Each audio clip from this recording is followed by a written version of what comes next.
இப்போ இந்த ஆழகால விஷமான அமுரியை சுத்திகரித்தால் நமக்கு சுத்தித்த ஜலம் கிடைக்கும்.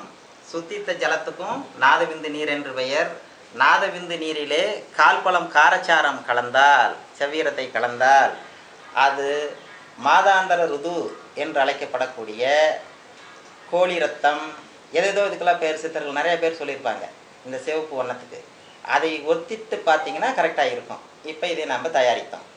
இப்போ இந்த ஆழகால விஷத்தை எப்படி நாம் தண்ணீராக மாற்றினோம், தண்ணீராக மாற்றி எப்படி மீண்டும் அதை செந்நிறமான, அவர் பட்டணத்தடிகள் சொல்லும் பொழுது என்ன சொல்லுவாருன்னா,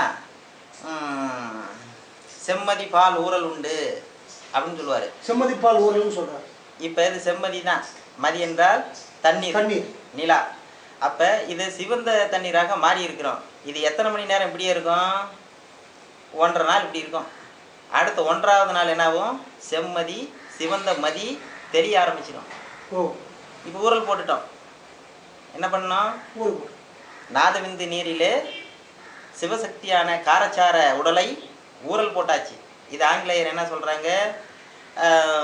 4 பூதங்களையும் ஒன்றாக சேர்க்கும் இடம். அரசனும் அரசியும் இங்கு குளித்தார்கள். எங்கே குளித்தார்கள்? அவர்களின் நீரிலே அவர்களே குளித்து கொண்டார்கள். இப்போ குளியல் அறை போயாச்சு அவங்க, அரசனும் அரசியும். இதை அப்படியே வச்சுட்டா 1.5 நாளைக்கு இப்படி இருக்கும். அடுத்த நாள் தெளியும். 3ஆவது நாள் கரையர்னு கரிய நிற தண்ணீராக மாறிவிடும். இதை சாக்கடைன்னு எழுதுறார் ஆங்கிலேயன். நொதிக்கு நொதிக்கு என்னாகும்? ஊற என்னாகும்? சாக்கடை நாத்தம் தான் வரும். அப்போ இது சாக்கடையாக கரையர் என்று அம்மாவாசியாக மாறிவிடும். வாசி கட்டி கொண்டது, காற்று கட்டி கொண்டதற்கு அடையாளம் கரிய நிறமாக இந்த தண்ணீர் மாறிவிடும். கரிய நிறமாக எப்பொழுது மாறிவிடுகிறதோ பிரெக்னன்சி அப்படின்னு சொல்கிறான். கருப்பம் ஆகிவிட்டது, கரு உற்பத்தி ஆகிவிட்டது, கரு 3ஆவது கரு தயாராகிவிட்டது என்பது பொருள். அப்போ கரிய நிறம் வந்த அப்புறம்தான் 4 பூதமும் ஒன்றாக பிணைந்து கட்டி கொண்டது அப்படின்னு நம்மளுக்கு கருத்து.